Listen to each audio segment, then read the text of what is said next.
हे पहा की अडवाणी यांना भारतरत्न दिल्याबद्दल आम्हाला आनंद आहे. आम्ही त्यांचं स्वागत करतो.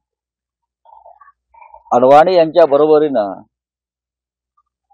हिंदुहृदय सम्राट बाळासाहेब ठाकरे, वीर सावरकर, स्वातंत्र्यवीर सावरकर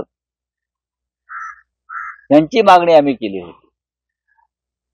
पण आपली राजकीय सोय पाहण्यासाठी सरकार अशा प्रकारच्या पदव्यांची खिरापत वाटते.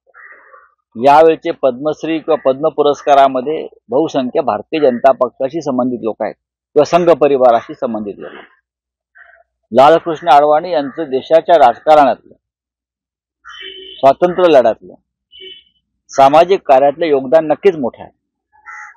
अडवाणी साहेब नसते, त्यांनी राम अर्थयात्रा आणि तो लढा सुरू केला नसता तर आजचा भारतीय जनता पक्ष तुम्हाला दिसला नसता. जो 2 खासदारांवरती होता तो आज 300 पार झाला त्या अडवाणींमुळे.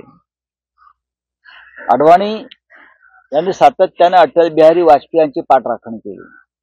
वारंवार त्यांनी अब की बार अटल बिहारी बरं का ही घोषणा दिली. त्यांची क्षमता असताना सुद्धा प्रधानमंत्री होण्याची त्यांची योग्यता आणि त्यांचा अधिकार असताना त्यांना दूर सारलं गेलं आणि इतकं अडगळीत टाकलं गेलं की अडवाणींना लोक विसरून गेले. मग त्यांना कधी पद्मविभूषण पदवी द्या किंवा आता भारतरत्न द्या. आज त्यांचं वय 97 वर्ष. अडवाणी यांना राष्ट्रपती पदाचं तरी सन्मान त्यांना द्यायला हवा होता असं आमचं काय म्हणणं आहे. ठीक आहे, आपण प्रधानमंत्री झालेला आहात, आजन्म राहणार आहात अशी आपली इच्छा आहे.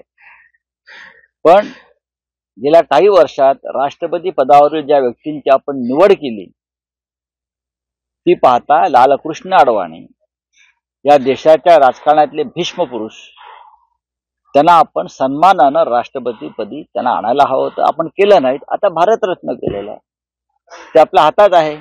ठीक आहे, आम्हाला आनंद, आम्ही स्वागत करतो.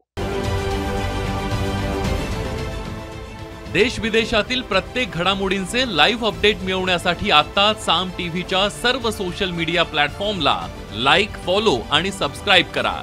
तसंच सर्व नोटिफिकेशनसाठी बेल आयकॉन प्रेस करायला विसरू नका.